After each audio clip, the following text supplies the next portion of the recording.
Hello student, class 9th का maths का question paper है जो हमें अच्छी तरह से प्रैक्टिस करना है।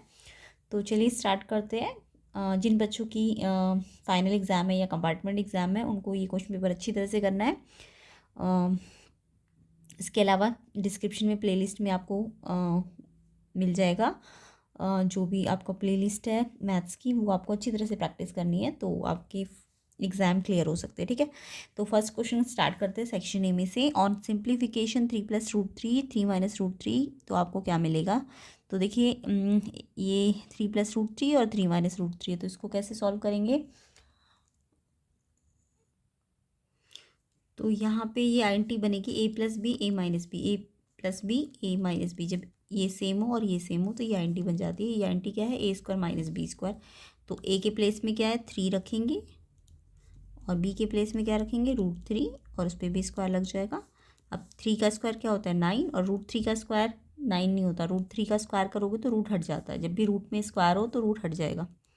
यहाँ तो रूट नहीं था ना, तो यहाँ तो 3 का स्क्वायर करना था, नहीं 3 3 जा 9 और यहाँ रूट है तो √3 का स्क्वायर में से रूट हट जाएगा तो 9 - 3 आ जाएगा 6। इसका आंसर है आपका ऑप्शन नंबर डी।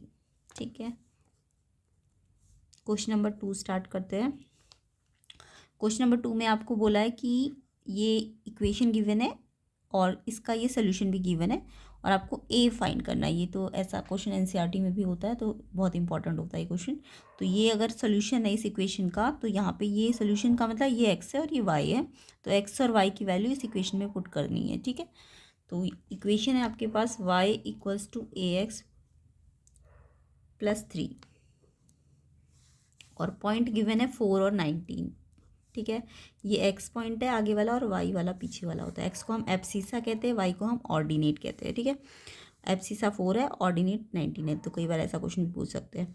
अब वाई कितना है, पहले वाई है तो वाई को 19 रख दो = a as it is. X के प्लेस में कितना रखोगे 4 प्लस का 3। अब ये a को 4 से मल्टीप्लाई करोगे तो 4a हो जाएगा +3 = 19। अब a के लिए कैसे सॉल्व करोगे, a वाली टर्म तो यहीं रखो, इस टर्म को प्लस है तो वहाँ जाके माइनस कर दो। तो 19 - 3 कितना होता है 16। तो 4a अगर 16 है तो सोचो a कितना आएगा, कैसे आएगा, मल्टीप्लाई हो रहा है तो यहाँ के डिवाइड हो जाएगा। तो 4 4 जा तो a की वैल्यू 4 आ जाएगी। तो ये तो आपको सिर्फ क्वेश्चन में एक्स और वाई दिया था, रखना था और a को सॉल्व करने के लिए इक्वेशन तो सॉल्व करनी आती होगी। a को सॉल्व करना है तो पहले नंबर को नंबर के पास ले जाओ, साइन चेंज कर दो, फिर a को मल्टीप्लाई हो रहा है यहाँ पे डिवाइड कर दो, तो a की वैल्यू कितनी आ जाएगी 4। तो इसका आंसर होगा 4, ए ऑप्शन इसका करेक्ट होगा। नेक्स्ट क्वेश्चन देख लेते हैं। A point whose abscissa is -3 and ordinate 2 lies in. तो देखिए मैंने आपको बताया एब्सिसा को एक्स पॉइंट कहते हैं, यानी एक्स आपको -3 गिवन है और ऑर्डिनेट मतलब वाई पॉइंट होता है। तो वाई कितना दिया है 2, तो कोऑर्डिनेट क्या बन जाएगा -3 2। पहले एक्स वाला लिखते हैं फिर वाई वाला लिखते हैं। अब आपको क्वाड्रेंट पता होगा कि टोटल कोऑर्डिनेट ज्योमेट्री में 4 क्वाड्रेंट होते हैं, 1 2 3 4। ठीक है, 2D प्लेन में। तो यहाँ पे फर्स्ट क्वाड्रेंट में देखो एक्स वाला भी पॉजिटिव है और वाई वाला भी पॉजिटिव है, तो दोनों पॉजिटिव होंगे। सेकेंड क्वाड्रेंट में देखो एक्स वाले, तो पहले एक्स वाला लिखते हैं ना, पहले एक्स वाला नेगेटिव है इधर की साइड है क्योंकि नेगेटिव है, और वाई वाला कैसा है यहाँ पे इस वाले क्वाड्रेंट पे एक्स तो नेगेटिव और वाई कैसा है पॉजिटिव। तो ये याद रखना, फर्स्ट क्वाड्रेंट प्लस प्लस का होता है, सेकंड माइनस प्लस का होता है। फिर थर्ड में आ जाओ, एक्स तो देखो माइनस का है और वाई भी कैसा है माइनस का है ना, तो ऐसे याद रखना, ये प्लस प्लस तो ये माइनस माइनस। अब ये माइनस प्लस है तो फोर्थ में एक्स तो प्लस का है और वाई कैसा आ जाएगा माइनस का। तो शॉर्ट रूल क्या है देखो सिंपल, पहले वाला तो और तीसरे वाला याद कर लो, ये तो प्लस प्लस होता है और ये माइनस माइनस होता है ना, और सेकंड वाला में एक्स माइनस होगा और वाई प्लस, तो इसमें फोर्थ में उल्टा हो जाएगा, एक्स प्लस हो जाएगा और वाई माइनस। तो ऐसे करके इस क्वाड्रेंट को याद रखना। अब देखो आपको क्वेश्चन में दिख रहा है पहले माइनस है और फिर प्लस है, यानी माइनस प्लस कौन से क्वाड्रेंट पे है, सेकंड क्वाड्रेंट पे। तो आपको क्वाड्रेंट पूछा था तो सेकंड क्वाड्रेंट इसका आंसर है। अगर माइनस माइनस होते दोनों तो ये थर्ड होता। तो साइन के अकॉर्डिंग, इसके साइन के अकॉर्डिंग आप क्वाड्रेंट बता सकते हो। ठीक है, तो इसका आंसर क्या है, इसका क्वाड्रेंट पूछा था सेकंड क्वाड्रेंट, ए ऑप्शन इसका करेक्ट है। नेक्स्ट क्वेश्चन देख लेते हैं। In a bar graph if 1 centimetre represent 30 kilometre तो length of bar needed to represent 75 kilometre. तो आपको पता है ना बार ग्राफ में स्केल होता है, तो इस स्केल 1 सेंटीमीटर कितने के बराबर है 30 किलोमीटर के बराबर है। तो अगर 75 किलोमीटर को बनाना है बार ग्राफ में तो कितनी लेंथ लेनी पड़ेगी स्केल की। तो देखो 30 किलोमीटर के लिए 1 सेंटीमीटर, तो 75 किलोमीटर के लिए कैसे निकालोगे, 30 किलोमीटर के लिए कितना है, 1 सेंटीमीटर स्केल लिया है ना हमने। तो यानी कि अगर हमें 75 किलोमीटर निकालना है, कितना, 75 किलोमीटर, तो आप कैसे करोगे, पहले तो ये देखो यूनिटरी मेथड आता होगा आपको करना, पहले 1 किलोमीटर के लिए निकालो, तो ये 1 तो यहीं रहेगा, ये 1 किलोमीटर के लिए जब निकालोगे तो 30 डिवाइड में आ जाएगा, और फिर जब इतने के लिए निकालोगे तो 75, यानी कि जितने भी किलोमीटर के लिए निकालना होगा तो इसको जो 1 सेंटीमीटर का स्केल है उससे डिवाइड करना होता है। तो इसे पहले तो ये 3 से कट जाएगा, 3 10 जा 25, फिर ये 10 है तो एक के बाद क्या लग जाएगा, डेसिमल, तो यानी कि 75 किलोमीटर के लिए कितना बड़ा ग्राफ बनाना पड़ेगा, 2.5 सेंटीमीटर। ठीक है, तो इसका आंसर आपका है बी ऑप्शन।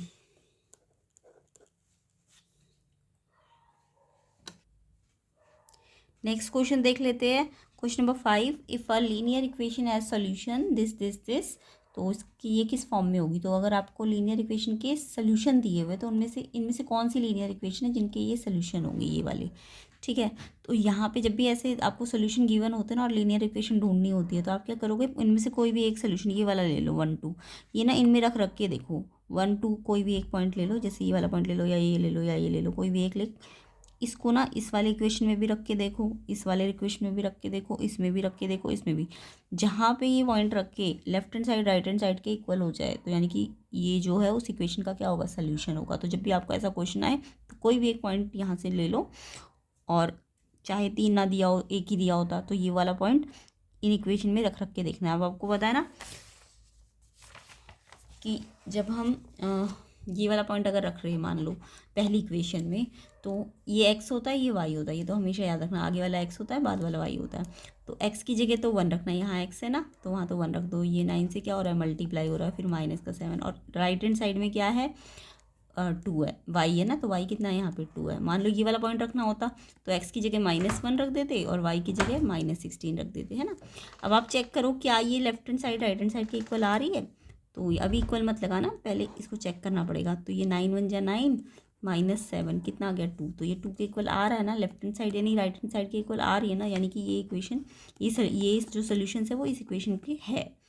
ठीक है, अगर left hand right hand side के इक्वल आ रही है तो हमारा पहले में ही ये इक्वल आ गया, तो यानी हमें आगे जाने की ज़रूरत ही नहीं, क्योंकि ऑप्शन में ऐसा तो कुछ नहीं है ना 1 और 2 2 और 3 ऐसा कुछ नहीं है, तो यानी कि कोई एक ही सोल्यूशन है। तो अगर पहले में ही ये सेटिस्फाई हो रहा है ये पॉइंट, या ये कोई भी रख के देख लेना, तो अगर इसी में आंसर सही आ रहा है तो यानी ये इसका क्या होगा, सोल्यूशन होगा। तो आगे वाले पॉइंट को आपको करने की ज़रूरत नहीं है। हाँ, अगर इसमें नहीं आ रहा होता ये इक्वल तो नेक्स्ट पॉइंट पे रख के देखते इस पॉइंट को, फिर उससे नेक्स्ट वाले इक्वेशन पे रख के देखते। ठीक है, तो हमारा तो फर्स्ट पे ही आंसर आ गया इसका, तो यानी ए ऑप्शन आपका करेक्ट है। ठीक है, आगे क्वेश्चन नंबर 6 देख लेते हैं। Euclid which axiom illustrate the statement when x + y = 15 and then x + y + z = 15 + z।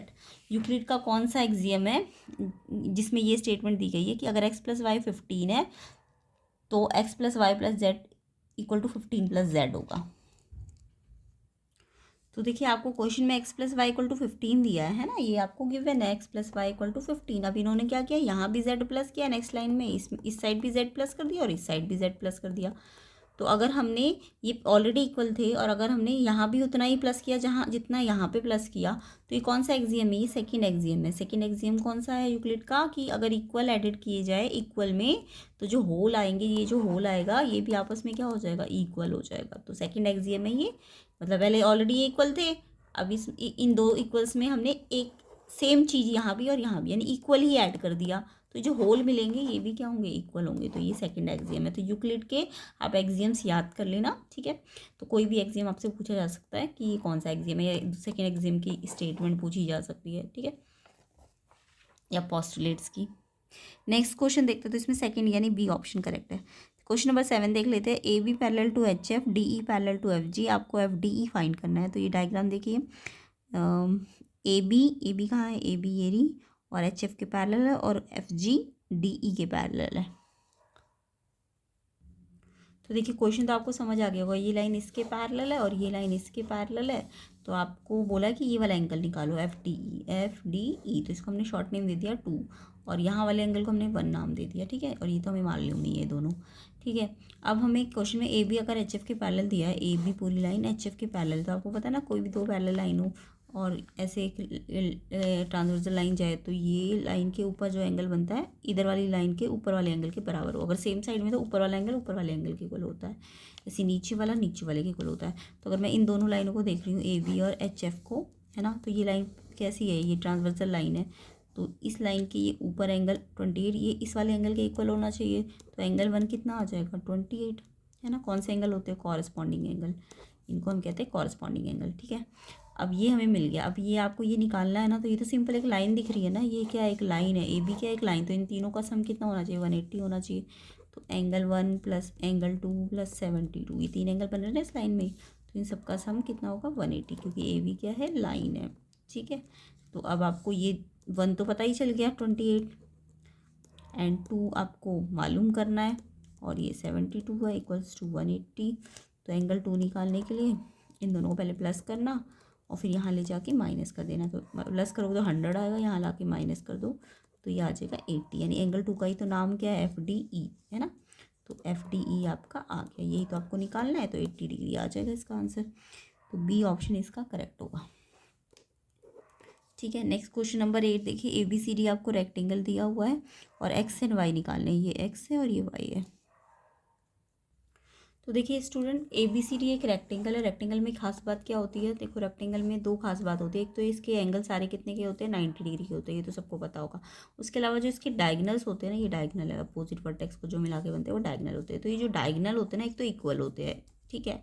ऊपर से ये ना बाइसेक्ट भी करते हैं, यानी कि अगर ये ABCD कोई रेक्टेंगल है तो इसकी जो डायगनल है इक्वल तो है ही, इसके अलावा ये बाइसेक्ट भी कर रही है, यानी कि ये पूरा जो है ये इस बराबर पार्ट में, ये ओ जो है इसको दो इक्वल पार्ट में बांट रहा है। ऐसे ये वाला जो BD है ये बाइसेक्ट हो रहा है। तो ये दो खास बात है। तो हमने अगर इक्वल, हम बोले डायगनल इक्वल है, तो अगर हमें ये वाला एंगल दिया है तो ये वाला पहले हम कैसे निकालेंगे, क्योंकि इसकी हेल्प से ये वाला निकलेगा एक्स।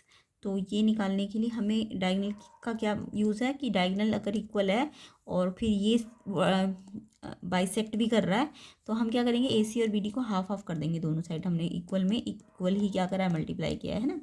तो यानी कि ये इक्वल हो जाएगा, हाफ ही यहाँ किया या हाफ यहाँ किया। अब हाफ AC को हम AC के हाफ को AO नहीं लिख सकते, क्योंकि AO और OC तो बराबर है ना, डायगनल बाइसेक्ट भी तो करते हैं। तो पूरे AC की जगह हमने हाफ AO लिख दिया, क्योंकि AO OC के बराबर है और पूरे AC का हाफ है, ठीक है। हाफ AC की जगह AO लिख दिया, सेम ऐसे हाफ BD की जगह हमने BO यूज़ कर लिया, ठीक है। तो जब सामने सामने वाली साइड इक्वल होती है, तो एक ट्राइंगल के अंदर अगर सामने सामने वाली साइड इक्वल हो तो सामने सामने एंगल भी तो इक्वल होते हैं। तो ये एंगल 1 जो है वो 35 के इक्वल हो जाएगा। लेकिन हमें एंगल 1 नहीं निकालना था, हमें तो एक्स निकालना था। हमें ये पता है ना दूसरी प्रॉपर्टी की कितने का है, ये जो एंगल है P पूरा ये वाला, ये 90 डिग्री का है। तो एक्स कैसे निकलेगा, एक्स प्लस एंगल 1 मिला के तो 90 डिग्री है। तो ये एक्स निकालने के लिए एंगल 1 को वहाँ ले जाके माइनस करो, एंगल 1 हम निकाल चुके हैं, तो ये 55 आ गया। अब एक्स तो आ गया, वाई कैसे निकलेगा, वाई देखो वर्टिकली अपोजिट बना रहा है इसके साथ, है ना। तो ये वाला एंगल कैसे निकालो, यही वाले ट्रायंगल की हेल्प से। इस ट्रायंगल में हमको ये भी पता चल गया, ये भी, तो ये तीसरा निकल जाएगा। एंगल सम प्रॉपर्टी लगाओगे तो जब 35 प्लस एंगल 1 प्लस AOB ये कितना होता है 180, तो 1 भी हमें मालूम है ना, दोनों 35 थे। तो AOB निकालेंगे, इनको प्लस करो और वहाँ ले जाके माइनस करो, तो ये आ जाएगा 110। AOB जितना आएगा उतना ही तो वाई भी आएगा वर्टिकली अपोजिट, तो वाई 110 आ जाएगा। तो एक्स 55 और वाई 110, तो जो कि आपका ऑप्शन नंबर कौन सा है, A ऑप्शन है इसका आंसर करेक्ट, ठीक है। तो नेक्स्ट क्वेश्चन देख लेते हैं।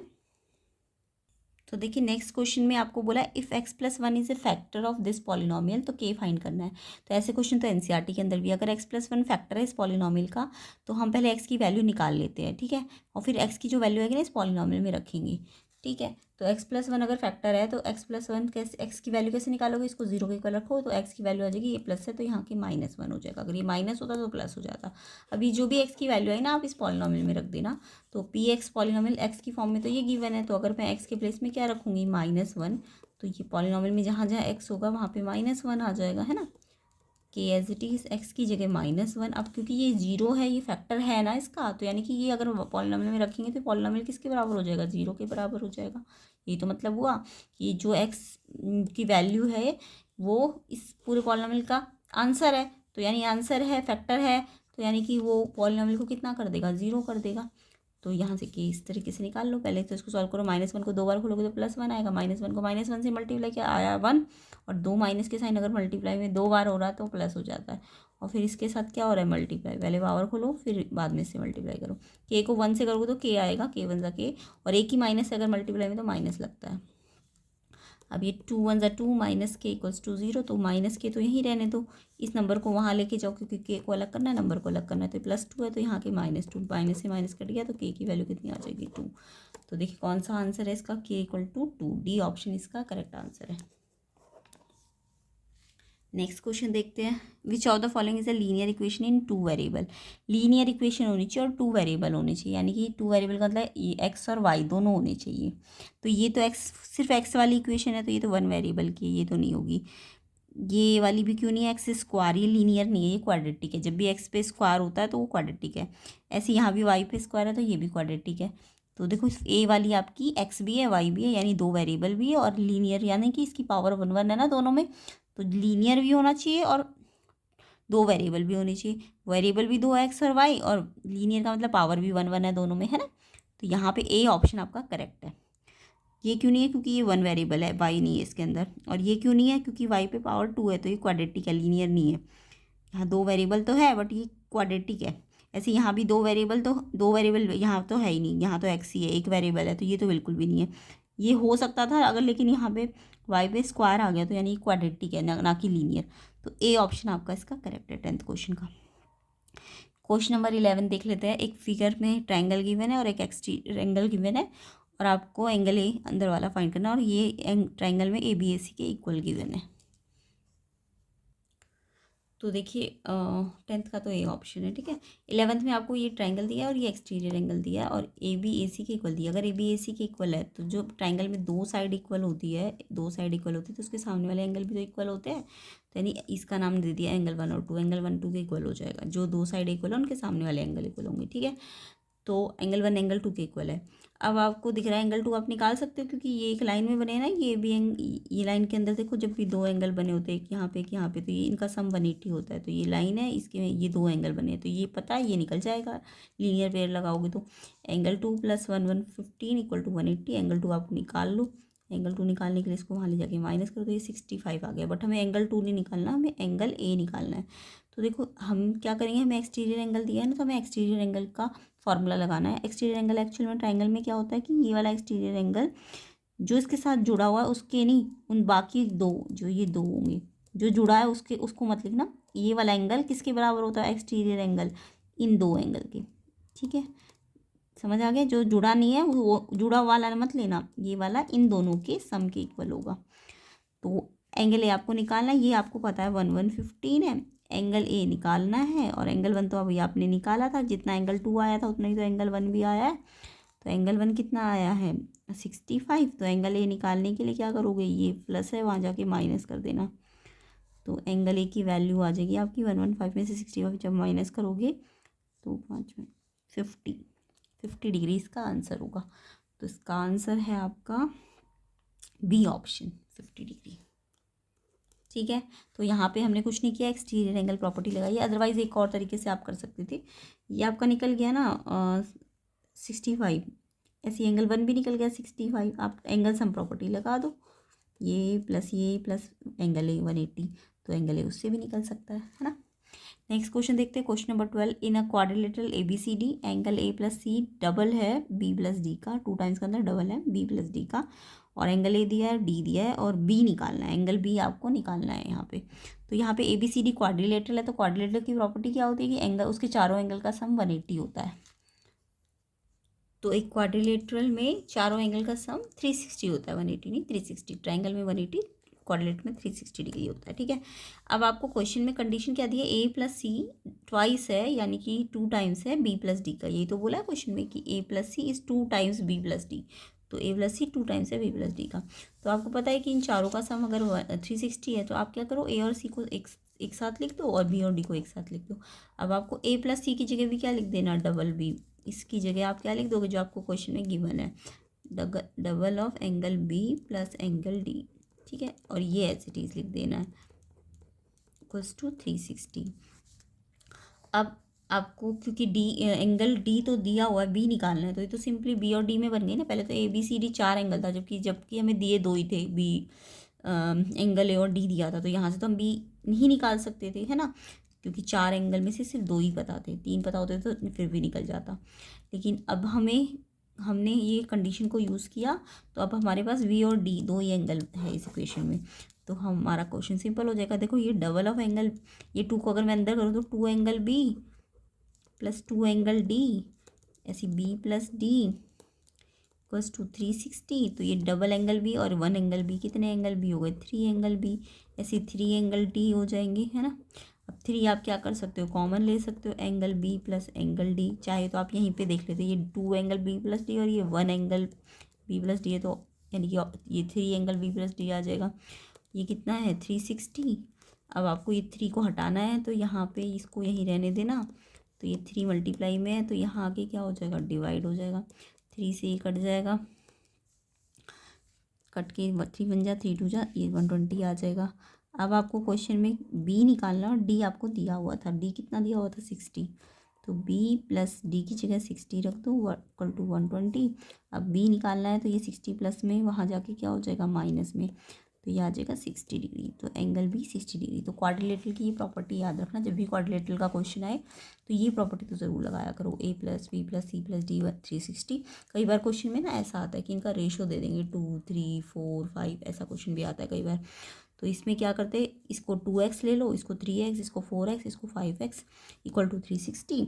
उसके बाद सबका टोटल कितना आएगा, 2 3 5 4 9 5 14x इक्वल टू 360। तो x की वैल्यू निकल जाएगी, और फिर इनमें 2x 3x 4x 5x में x की वैल्यू रख देना, तो ये चारों एंगल निकल जाएंगे। तो कंडीशन कुछ भी दे सकते हैं क्वेश्चन में, ठीक है, ये प्रॉपर्टी लगानी होती है कोऑर्डिनेटर में। तो यहाँ तो ये वाला तरीका था, तो b इक्वल टू 60, तो कितना आएगा, सी ऑप्शन है इसका आंसर। नेक्स्ट क्वेश्चन नंबर 13 देख लेते हैं। In a circle the major arc is 3 times the minor arc. जो मेजर आर्क है वो 3 टाइम्स है माइनर आर्क के, और कॉरस्पॉन्डिंग सेंट्रल एंगल जो है डिग्री मेजर ऑफ 2 आर्क आपको फाइंड करना है। तो देखो माइनर आर्क और मेजर आर्क आपको सर्कल में पता होगा कैसे बनती है। तो देखिए एक सर्कल है, इसमें माइनर आर्क और मेजर आर्क का मतलब क्या है कि ये सर्कल में मान लो ये एक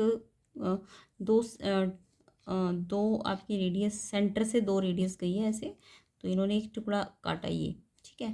तो ये जो आर्क है ये वाली, ठीक है, ये छोटी आर्क है ना, तो ये ए बी तो माइनर आर्क होगी, और जो ए बी इधर है वो तो छोटा है, तो ये माइनर आर्क है। बट अगर मैं ए बी को ऐसे भी तो ले जा सकती हूँ, ठीक है ना। एक सर्कल में अगर यहाँ से लेके यहाँ तक ए बी मैंने ऐसे करा है, तो ये माइनर आर्क है, छोटी आर्क है। बट अगर ए बी को मैं ऐसे लेके जाऊँ तो ये मेजर आर्क हो जाएगी। तो इसको मैंने ए ऐसे लेके गई, तो ये मान लो सी पे रुकी, ए सी बी, तो ये हमारी मेजर आर्क हो जाएगी, ठीक है।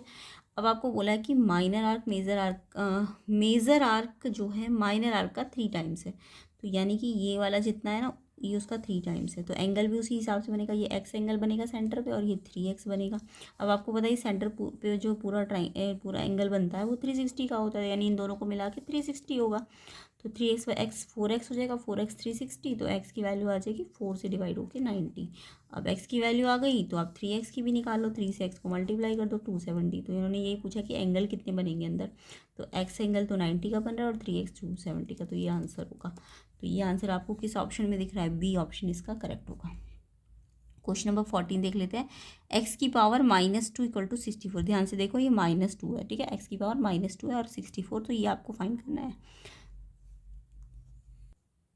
तो देखिए यहाँ पे आपको थोड़े बहुत एक्सपोनेंट्स के रूल आने चाहिए। अगर x की पावर -2 आपको 64 दिया, तो सबसे पहले एक्सपोनेंट का रूल होता है, अगर पावर नेगेटिव हो तो आप बेस को रेसिप्रोकल करो तो पावर पॉजिटिव हो जाती है, ठीक है, पहला एक्सपोनेंट का रूल। अब यहाँ पे अगर पावर 2 है और मुझे x निकालना है ना, तो यहाँ पे क्या होगा, जब पावर 2 होती है तो यहाँ से पावर 2 हटेगी, तो इधर ना पावर हाफ बन जाती है, यहाँ 2 है तो यहाँ उल्टा हो जाती है पावर जाके। तो ये भी सेकंड रूल है कि जितनी भी पावर यहाँ होगी उसका रेसिप्रोकल पावर यहाँ लग जाएगी। हाफ पावर को हम स्क्वायर रूट कहते हैं, तो 2 यहाँ से हटेगा तो यहाँ पे रूट लग जाएगा, ठीक है। अब 1/x रूट 64 किसका स्क्वायर रूट होता है, 8 का, 8 8 जा 64 होता है ना, तो 64 8 8 जा होता है। तो आपको पता है रूट स्क्वायर रूट के अंदर तो कोई 2 चीज़ें 2 बार हो, तो वो रूट से बाहर निकालने के लिए 2 में से 1 बाहर आ जाता है, तो रूट 64 8 होता है ना। अब आपको x निकालना है, तो 1/x अगर 8 है तो x निकालना है तो उल्टा करोगे ना, x/1, तो इसको उल्टा करोगे तो इसको भी उल्टा करो, 1/8 हो जाएगा, है ना।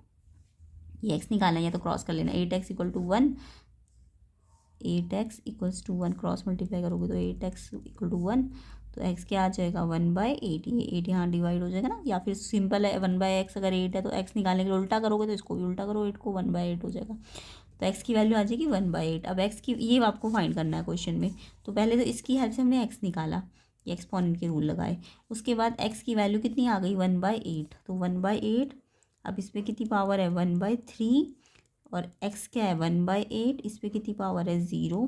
जब भी किसी पे 0 पावर हो, किसी भी नंबर पे 0 पावर हो, वो तो सिंपली 1 होता है, चाहे 2 पे 0 की पावर हो, 5 पे 0 पावर हो, x पे 0 पावर हो, तो वो आंसर तो 1 ही आएगा, ठीक है। x की पावर 1 नहीं आएगा, x की पावर 0 है, कोई भी पावर 0 है तो उसका आंसर 1 होता है। बट इसको कैसे सॉल्व करें, अब देखो यहाँ पे 1/3 पावर है, अब ये 8 को अगर आप क्या करना चाहते हो, रेसिप्रोकल करना चाहते हो, या फिर चाहे ऐसे ही रहने दो, 1/8 है और यहाँ 3 है ना, तो 1/8 किसका, 1/8 को प्राइम फैक्टर करोगे तो ये 1/2 इंटू 2 इंटू 2, 8 कितनी बार आता है 2 इंटू 2 इंटू 2, 3 बार ना, तो यानी हम लिख सकते हैं 1/2 की 3 पावर है ये 1/8, 1/2 की 3 पावर है, और यहाँ जो पावर है 1/3 है। अब सामने सामने पावर, एक्सपोनेंट के रूल क्या है कि सामने सामने पावर होगी तो मल्टीप्लाई हो जाएगा, तो सारे एक्सपोनेंट के रूल आपको याद रखने, ये 1 एज इट इज़, ये 3 से 3 कट जाएगा, ऊपर नीचे मल्टीप्लाई में कट जाता है ना, तो एक तो 1/8 को आप एक्सपोनेंट में कैसे चेंज कर सकते हो, ये 1 तो किसी का भी क्यूब हो सकता है, यानी 1 तो कितनी भी पावर में चेंज हो सकता है, तो 1 को तो 3 पावर में चेंज किया तो 1 ही आएगा। 8 कितनी पावर में चेंज होगा, 2 की पावर कितनी होगी 3, है ना, तो 1/2 के 3 पावर, इसको एक्सपोनेंट में चेंज करना है, और ये भी पावर है तो सामने सामने पावर इंटू करनी है, ये से कट गया ऊपर नीचे। अब 1/2 पे 1 पावर यानी 1/2 एंड 1 प्लस करना है। अब इसका कैसे प्लस करते हैं तो सबको आता होगा, इसका क्या लोगे एलसीएम, 2 और 1 का एलसीएम 2 आएगा, जब अलग अलग एलसीएम अलग अलग नंबर हो तो ये यहाँ मल्टीप्लाई हो जाएगा, 1 1 जा 1 एंड 2 1 जा 2, 3/2, तो इसका आंसर 3/2 है, ऑप्शन नंबर सी। ठीक है, आगे का क्वेश्चन कर लेते हैं। ये क्वेश्चन देखो कई बार तो ये आता है कि ये दिया होता है और ये निकालना होता है, और कई बार ये दिया होता है और ये निकालना होता है, तो मैंने प्रीवियस वीडियो जो बनाई है उसमें उल्टा क्वेश्चन था कि ये आपको दिया हुआ था और ये निकालना था, तो उस वीडियो को भी जाके ज़रूर देख लेना, ठीक है। तो क्वेश्चन नंबर 15 कर लेते हैं। तो देखिए इस क्वेश्चन में आपको ये गिवन है 38, है ना, और आपको ये निकालना था, आपने क्या करा, ये हमें ऐसे तो पता नहीं चलेगा, हम क्या करेंगे इस पर स्क्वायर लगा देंगे, क्योंकि इसको जब स्क्वायर करेंगे तब ये चीज़ आएगी इसके फॉर्मूले को खोलने से, ये इस पर हम क्या करेंगे स्क्वायर लगा देंगे, ठीक है, तो ये चीज़ अपने आप आ जाएगी इसके फॉर्मूले को खोलने से। कैसे, a माइनस बी का होल स्क्वायर का फॉर्मूला क्या होता है, ए पे स्क्वायर प्लस इस पे स्क्वायर फिर माइनस का 2ab, या एंटी आपको याद रखनी है, तो ये भी a माइनस बी का होल स्क्वायर, a x है और b आपका 1/x है, तो a का स्क्वायर यानी x का स्क्वायर, फिर b का स्क्वायर यानी कि 1/x का स्क्वायर, इस आंटी के अकॉर्डिंग, माइनस का 2, फिर a क्या है x है और b क्या है 1/x है। अब ये तो कट जाएगा x से 1/x, क्योंकि मल्टीप्लाई में ऊपर नीचे कट जाता है, तो यहाँ तो सिर्फ -2 बचेगा, और ये आपको क्वेश्चन में गिवन था 38, तो इसकी जगह आपने क्या रख दिया 38, ये आपको निकालना है। तो ये डायरेक्ट तो निकलता नहीं, तो हमने इस पर स्क्वायर किया, स्क्वायर लगाया तो फॉर्मूला बन गया ये आईएनटी के अकॉर्डिंग, उसके बाद ये कट गया तो ये बचेगा 2, और ये तो हमें दिया हुआ था क्वेश्चन में, तो ये हमने पुट कर दिया, ठीक है। अब आपको ये माइनस किया तो 36, अब ये निकालना है तो ये इसका स्क्वायर हटाओ, अभी थोड़ी देर पहले बनता है, यहाँ से स्क्वायर हटेगा तो यहाँ रूट लगेगा। अब 36 किसका रूट होता है 6 का, क्योंकि 6 6 का 36 होता है ना, तो 6 रूट के अंदर अगर 2 बार है तो एक बार बाहर आ जाएगा, तो ये जब भी स्क्वायर हटता है रूट लगता है तो आंसर प्लस माइनस दोनों में आता है। अगर ऑप्शन में आपको ये दिया जाएगा ना प्लस माइनस दोनों, तो ये आंसर होगा। अगर ऑप्शन में सिर्फ प्लस दिया है या माइनस दिया तो वो होगा, बट अगर ये वाला ऑप्शन भी दिया है +-6, जब भी स्क्वायर हटता है तो रूट में आंसर प्लस माइनस दोनों में आता है।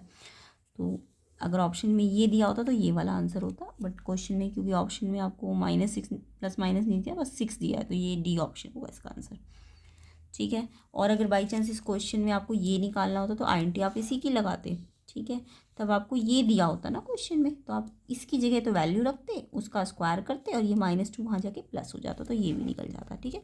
तो चाहे ये दिया हो तो भी ये आईएनटी लगेगी, और जब ये दिया हो तो बस ये ध्यान रखना कि इस वाले क्वेश्चन में ये दिया था तो इसकी जगह हमने ये पुट कर, उसमें ये दिया होगा तो इसकी जगह ये रखना और उस पर स्क्वायर करना और फिर +2 करना। नेक्स्ट क्वेश्चन नंबर 16 देख लेते हैं। In figure BP parallel to C Q A C B C के इक्वल है और आपको एक्स फाइंड करना है। तो नेक्स्ट क्वेश्चन देखते हैं, question number 16, B P C Q के पैरेलल है, बी पी सी क्यू के पैरेलल है, ए सी बी सी के इक्वल है, ए सी बी सी के इक्वल है और एक्स आपको फाइंड करना है। तो देखिए इस क्वेश्चन का अगर हम डायग्राम देखिए तो यहाँ पे एक ट्रायंगल बना हुआ है और एक ये वाली लाइन इस लाइन के पैरेलल है, ठीक है। और आपको क्या बोला है, ये वाली साइड ए सी बी सी के इक्वल है। तो अगर ए सी बी सी के इक्वल है तो मैंने अभी थोड़ी देर पहले बताया जो दो साइड इक्वल होती है तो उसके सामने वाले एंगल भी इक्वल होते हैं। ये दो साइड इक्वल है ना, तो ये सामने वाले एंगल इक्वल होंगे। तो एंगल 1 2 के इक्वल है, इसको शॉर्ट नेम दे देना, ठीक है। तो पहली बात तो इस चीज़ से हमने ये निकाला कि एंगल 1 2 के इक्वल है। उसके बाद आपको ये पैरेलल भी दिया हुआ है, पैरेलल लाइन में मैंने क्या बताया था अभी, ट्रांसवर्सल लाइन होगी तो कॉरस्पॉन्डिंग एंगल इक्वल हो जाएंगे, ठीक है। तो अगर पी बी सी क्यू के पैरेलल है तो ट्रांसवर्सल लाइन ये वाली होगी, है ना, पी बी सी क्यू के पैरेलल है तो ट्रांसवर्सल लाइन कौन सी होगी, ये वाली। अब ट्रांसवर्सल लाइन के ऊपर ये नीचे, ट्रांसवर्सल लाइन के नीचे ये पूरा एंगल बन रहा है 20 और इसको मैंने एंगल 2 नाम दिया है, ये 20 दिया हुआ है। तो 20 प्लस एंगल 2 ये किसके बराबर होगा, ट्रांसवर्सल लाइन, देखो ये लाइन पैरेलल है और ये ट्रांसवर्सल है तो यहाँ से लेके यहाँ तक ये दोनों एंगल बन रहे हैं। और ये वाली पैरेलल लाइन है तो इसका नीचे बनाना लाइन के, पैरेलल लाइन के नीचे, तो ये वाला पैरेलल लाइन के नीचे ये वाला एंगल बन रहा है ट्रांसवर्सल लाइन और पैरेलल लाइन के बीच में ये वाला एंगल। तो यानी कि ये वाला पूरा एंगल इस एंगल के बराबर हो जाएगा कॉरस्पॉन्डिंग एंगल, ठीक है। तो एंगल 2 निकल जाएगा, ये माइनस हो जाएगा तो 50 आ जाएगा। अब जितना एंगल 2 आएगा अभी बताया था एंगल 1 भी उसके बराबर है तो एंगल 1 भी उतना ही आ जाएगा 50, है ना। अब आपको दिख रहा है ये ट्राइंगल में एंगल 1 और 2 मिल गए आपको तो 3 भी निकल जाएगा, एंगल सम प्रॉपर्टी लगाओगे तो ये दोनों पता है 50 50, तो एंगल 3 निकालने के लिए इनको प्लस करके वहाँ ले जाके माइनस कर सकते हो। अब एंगल 3 आने से एक्स कैसे निकलेगा, अब आपको दिख रहा है ये तीनों एंगल एक लाइन में, अभी थोड़ी देर पहले मैंने ऐसा क्वेश्चन कराया है कि तीनों एक लाइन में है ये एंगल, तो हम लाइन में भी हमें पता है तीनों एंगल का सम कितना होता है 180, तो एक्स प्लस एंगल 3 प्लस 70 180, तो ये 3 तो हम निकाल चुके हैं 80 और ये 70 150 वहाँ जाके माइनस होगा तो एक्स की वैल्यू 30 आ जाएगी, जो कि ए ऑप्शन है, 30 डिग्री आपका ए ऑप्शन है, ठीक है। नेक्स्ट क्वेश्चन देखते हैं, इसमें आपको पी एक्स पॉलिनॉमियल दिया है x+4 और आपको P x plus P minus x निकालना है। तो देखो इस क्वेश्चन को कैसे करेंगे, तो देखिए आपको पॉलिनॉमियल x+4 दिया है तो अगर जब आपको p माइनस एक्स बनाना होगा तो x को किससे रिप्लेस करना है, माइनस एक्स से। तो जहाँ x होगा ना वहाँ माइनस एक्स रख देंगे, तो यहाँ x है ना तो यहाँ माइनस एक्स रख देंगे और ये तो x नहीं है ना तो ये एज इट इज आ जाएगा। मतलब जब पी एक्स दिया और कुछ भी यहाँ पे जो दिया हो तो x की जगह वो नंबर वो चीज़ रख देते हैं, यहाँ पे x की जगह क्या रखेंगे, माइनस एक्स, ठीक है। तो ये नया पॉलिनॉमियल बन गया। अब आपको क्वेश्चन में इन दोनों पॉलिनॉमियल्स का सम निकालना था, तो पी एक्स कितना है x+4 और p माइनस एक्स कितना है -x+4, और प्लस करोगे तो इसके साइन तो चेंज होंगे नहीं। अब ये प्लस का और ये माइनस का आ गया तो कट गया, 4 और 4 कितना आ जाएगा 8 आपका आंसर है option number B. Question number 18 देख लेते हैं, slant height of a cone increase by 10%, radius remains the same, curved surface area कितना इंक्रीज होगा। तो देखिए इस टाइप के क्वेश्चन में आपको पता है ना कोन का curve surface area pi R L होता है, एल मतलब स्लेंट हाइट और आर मतलब रेडियस। आपको एल बोला है नया वाला, पुराना एल से 10% बढ़ गया, ठीक है। तो नया एल कैसे निकलेगा, पुराना एल तो है ही, उसके अलावा एल का 10% बढ़ गया, प्लस हो गया, तो यानी कि नया एल कितना आ जाएगा, इसको एलसीएम लेके कर लेना, इसका एलसीएम 100 आएगा और ये 100 यहाँ आ जाएगा और 10 यहाँ, प्लस में 110/100 एल, यानी कि नया वाला एल इतना हो गया। या फिर इसको मैं 100 को पॉइंट में बदलूँ तो यहाँ 2 के बाद क्या लग जाएगा, पॉइंट लग जाएगा, यानी 1.1 एल। तो नया एरिया क्या हो जाएगा, पाई आर कैपिटल एल, एल की प्लेस में क्या रख सकते हो 1.1 एल, ठीक है। अब आपको नया वाला कितना चेंज हुआ पुराने वाले के कंपैरिजन में, तो इन दोनों का रेशियो निकाल लो।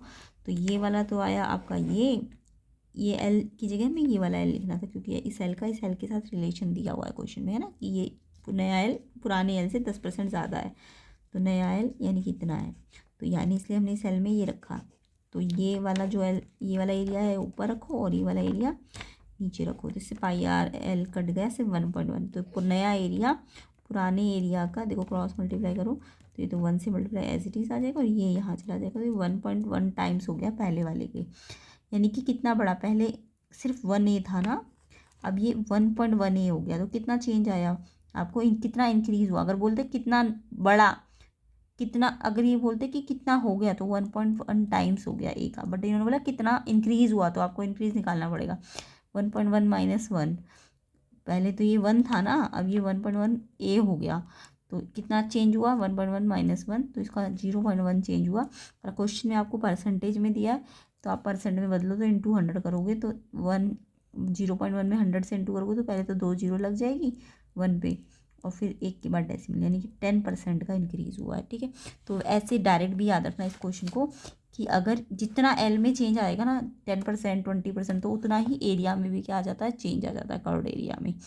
तो 10% इसमें चेंज किया तो कर्व्ड एरिया भी जो होगा नया वाला वो 10% ही बढ़ जाएगा। अगर ये 20% बढ़ जाता तो वो भी 20% बढ़ जाता है। ऐसी सेम रेडियस के साथ भी होगा। कर्व्ड एरिया की बात कर रही हूँ मैं, ठीक है। तो कर्व्ड एरिया में जितना रेडियस में परसेंटेज चेंज होगा उतना ही नए वाले कर्व्ड एरिया में भी चेंज हो जाएगा। नेक्स्ट क्वेश्चन नंबर 19, एजर्शन कहता है the side of an equilateral triangle is 6 centimetre then the height of the triangle is 9 centimetre. यानी कि साइड एक इक्विलेटरल ट्राइंगल की अगर 6 है तो हाइट उस ट्राइंगल की 9 सेंटीमीटर होगी। तो ये हम निकाल के देखते हैं। तो देखिए बच्चों, जब भी इक्विलेटरल ट्राइंगल होता है आपके क्वेश्चन में, तो इक्विलेटरल ट्राइंगल में एक तो खास बात होती है कि इसकी तीनों साइडें इक्वल होती है। उसके अलावा एक और बात होती है कि जो इसका हाइट होती है ना, हाइट वो एक्चुअल में ना इस वाली साइड को बाइसेक्ट करती है, तीसरी साइड को। ठीक है, बाइसेक्ट का मतलब अगर ये पूरा 6 है इक्विलेटरल में, ये 6 है तो ये भी 6 है, ये भी 6 है ना। अगर ये पूरा 6 है तो ये 3 हो जाएगा और ये भी 3 हो जाएगा, यानी बाइसेक्ट का मतलब समझ गए ना। और उसके अलावा ये 90 डिग्री भी होती है, क्योंकि ये ट्राइंगल ना ये वाला पार्ट इसके कॉन्ग्रेंट हो सकता है। क्यों, रीज़न क्या है कि एक तो ये वाली साइड इसके इक्वल है ही ट्राइंगल को, अगर मैं कॉन्ग्रेंट करूँ तो ये प्रूव करने को भी आ सकता है क्वेश्चन में, इक्विलेटरल ट्राइंगल में ये इसको बाइसेक्ट कर रहा है। तो कैसे, एक तो ये साइड इक्वल है ये वाली साइड इस ट्राइंगल में, और इस ट्राइंगल में ये वाली साइड इसके इक्वल है, ये कॉमन है, और ये एंगल इसके इक्वल हो जाएगा क्योंकि साइड सामने वाली साइड इक्वल है तो एंगल भी इक्वल हो जाएगा। तो तीन चीज़ें इक्वल है तो यानी कि क्या होगा कि ये ट्राइंगल इस ट्राइंगल के कॉन्ग्रेंट हो जाएगा। उसके बाद CPCT से आप कह सकते हो BDDC के इक्वल है। तो अगर ये क्वेश्चन आता है प्रूव करने को तो आप कर सकते हो, ठीक है। उसके अलावा आपको इसमें जो है अगर एक तो ये इक्वल है, उसके अलावा ये एंगल 90 के होते हैं, ये भी आप प्रूव कर सकते हो। आपको दिख रहा है कि ये ट्राइंगल कॉन्ग्रेंट हो गए तो ये एंगल इसके इक्वल हो जाएगा CPCT से। और इन दोनों का सम कितना होता है 180, तो x और x 180, तो 2x 180, तो x 90 आ जाएगा, है ना। तो ये क्वेश्चन कई बार थ्योरम में आता है तो वो भी आप याद रखना कि ये प्रूव करना होता है कि ये एंगल 90 हुआ और ये साइड इसके इक्वल होगी। तो ये हमने यहाँ पे प्रूव नहीं करना है, डायरेक्ट पता होनी चाहिए प्रॉपर्टी। इक्विलेटरल ट्राइंगल में एक तो ये 90 का एंगल बनाता है, ऊपर से ये साइड इसके इक्वल होती है। तो यहाँ से हमें हाइट की वैल्यू निकालनी है ना। क्वेश्चन में एजर्शन में आपको हाइट बोला तो है कि इतनी आनी चाहिए, लेकिन हमें निकाल के देखनी पड़ेगी। तो हमें पता है ये साइड 6 है, ये भी 6 है, ये भी 6 है, तो ये 3 हो जाएगी। अब ये राइट एंगल ट्राइंगल है तो यहाँ नहीं, यहाँ पे पाइथागोरस लग सकती है हाइट निकालने के लिए। तो हम पाइथागोरस लगाएंगे ट्राइंगल ABD में। तो क्या होती है पाइथागोरस, 90 के अपोजिट जो साइड होती है वो हाइपोटेन्यूज होती है, उसका स्क्वायर अलग करते हैं और बाकी दो साइडों का स्क्वायर का सम ऐसे रखते हैं। अब हाइपोटेन्यूज तो साइड है ना, साइड कितने हैं 6 का स्क्वायर करो, फिर AD आपको हाइट निकालनी है। और ये कितनी आई है, ये आधा करके आई है ना इसका, तो ये 3 आई है, 3 का स्क्वायर करेंगे। पाइथागोरस लगानी तो सबको आती होगी। 3 3 जा 9, ये यहाँ जाके माइनस होगा तो 36 में से -9 होगा। 6 6 जा 36, 6 2 जा 12 मत लिख देना, 6 को 6 से मल्टीप्लाई करना स्क्वायर का मतलब। 36 -9 27 हो जाएगा।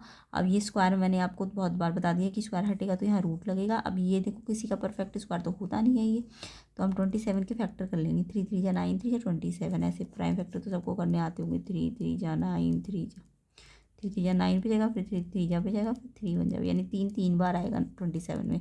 अब स्क्वायर रूट में तो हमें क्या करना होता है, दो के पेयर में से एक बाहर निकालना होता है। तो इसका तो पेयर नहीं बनेगा, तो ये रूट के अंदर ही रहेगा। तो आपका हाइट क्या आ गया 3√3, जबकि क्वेश्चन में आपको हाइट क्या बोलिए 9 सेंटीमीटर थोड़ी ना आई है हाइट। तो ये असर्शन आपका फॉल्स है, ठीक है।